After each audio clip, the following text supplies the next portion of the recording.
I'm not attending. Naam, labda kwa dakika moja tu, maana uko tuona kusubiri na wale ambao wanafuatilia, labda kwa kufika kwako, matarajio yako na msimamo wa mjadala ni upi? I am not attending unless we are 4.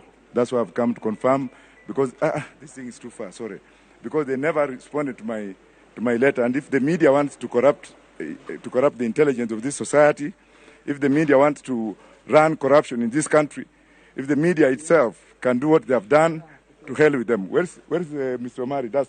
Na kwa ufupi ni kwamba utafanya mjadala.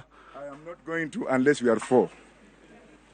Na bila shaka nafikiri umeweza kusikia mtazamaji, kwa hivi sasa ameweza sema ameshafika Profesa George Wajackoyah, yuko tayari kwa mjadala, lakini labda pendekezo lake ni moja tu, kama watakuwa 4 katika kikao hicho ndio wataweza kufanya mjadala. Kwa nafikiri kwamba hivi sasa na fursa ya kuzungumza na wamiliki wa vyombo vya habari, kama alivyosema, awasikize, watoe mwelekeo kuhusiana na maombi aliyoyatoa, alafu baadaye atatupa mwelekeo kama atashiriki, kama hatoshiriki. Kwako Joageo. All right, shukran.